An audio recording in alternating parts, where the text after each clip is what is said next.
आता आपण करायला question number 7. sin to the power 4 theta minus cos to the power 4 theta is equals to 1 minus 2 cos square theta. आता बघा तुम्ही कधी तर असं x to the power 4ला आपण असं लिहू शकतो का, x square with the whole square. बघा 2 2 जा 4, मग येतं हेच आन्सर, राईट. सो आता इथं पण काय आहे, sine to the power 4 theta आहे. Sine to the power 4 theta ह्याला आपण कसं लिहू शकतो, आपण असं लिहू शकतो का, ह्याला पहिला काय करू शकतो आपण, LHS is equals to sine to the power 4 theta minus cos to the power 4 theta, right. हे LHS आहे. आता आपण ह्याला काय कसं हे करू शकतो, म्हणजे साइन टू दी पॉवर 4 थीटाला minus cos to the power 4 थीटाला आपण एक कसं सिम्प्लिफाय करू शकतो, कसं एक सिम्पल वेमध्ये लिहू शकतो, म्हणजे आपण त्याला काय करायचं, sine square theta whole square करायचं. Sine square theta whole square करायचं मायनस कॉसचं पण आहे, cos square theta whole square करायचं. इकडं आहे sine square theta whole square, इकडं आहे minus cos square theta whole square. आता पुढे कसं करू शकतो आपण, इथं बघा तुम्हाला एक फॉर्म्युला मी लईदा सांगितलेला आहे. हे फॉर्म्युला लईदा रिपीट पण झालेला आहे. हे फॉर्म्युला कोणचा आहे, म्हणजे तुमचं फॉर्म्युला आहे A² minus B² is equals to A plus B and A minus B.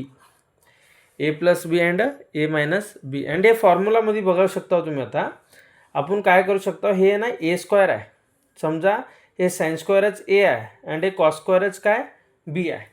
आपण याला हे ह्याच्यामध्ये लिहावं लागतं, जसं की A plus B and A minus B. कसं लिहितो आपण इथं बघा. आता याला A पकडलं तर काय, पहिला काय करायचं, तुमचं A प्लस बी करायचा. A काय पकडला तुम्ही, साइन स्क्वेअरच A आहे, सो साइन स्क्वेअर A आहे, साइन स्क्वेअर थीटा बघा, A प्लस बी म्हणजे A आहे, हे B आहे, sine square theta plus cos square theta, right. Next as it is A मग काय साइन स्क्वेअर थीटा, मग बी काय कॉस स्क्वेअर थीटा, आतमध्ये काय मायनस येतं बघा, minus. So sine square theta plus cos square theta into sine square theta minus cos square theta. I hope हे तुम्हाला इथंपर्यंत कळलं आहे. नेक्स्ट आता बघा तुम्ही इथं ऑब्झर्व करू शकता, एक फॉर्म्युला आपल्याला माहीत आहे, sine square theta plus cos square theta is equals to किती होते, 1. इथं बघा sine square theta plus cos square theta आलं आहे, सो मी डायरेक्टली काय लिहू शकतो, 1. एक A sine square theta plus cos square theta काय येतं, 1 येतं आहे.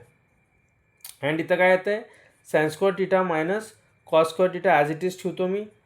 आता हे sine square theta minus cos square थीटाला इंटूला 1 केलं तर मग तुम्हाला येतं हेच sine square theta minus cos square थीटाच येतं ॲज इट इज.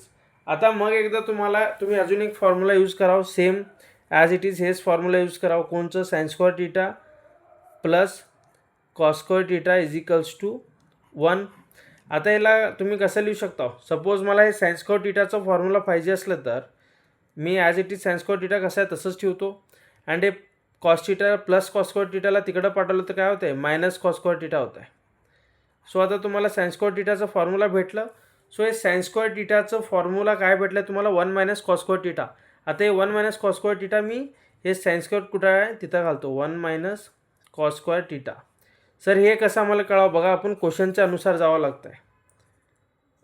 इथं बघा मायनस कॉस स्क्वेअर थीटा कसा आहे तसंच आहे, हे काय मायनस आहे, हे पण काय मायनस आहे, मायनस ऑफ मायनस काय होतं आहे प्लस, पण साइन कशामध्ये येतं आहे, मायनसमध्येच येतं आहे, मायनस 2 कॉस स्क्वेअर थीटा. मग इथं काय पुढे 1 आहे. बघा तुम्हाला हेच आणायचं होतं, राईटला आपल्याला काय आलं, RHS आलं, लास्टला काय लिहू शकतो, LHS is equals to RHS लिहून कसा आहे क्वेश्चन लिहा. क्वेश्चन कसा आहे, sine to the power 4 theta, question as it is लिहायचं, is equals to 1 minus cos square theta is equals to hence therefore hence proved, right. I hope हे तुम्हाला कळालं आहे.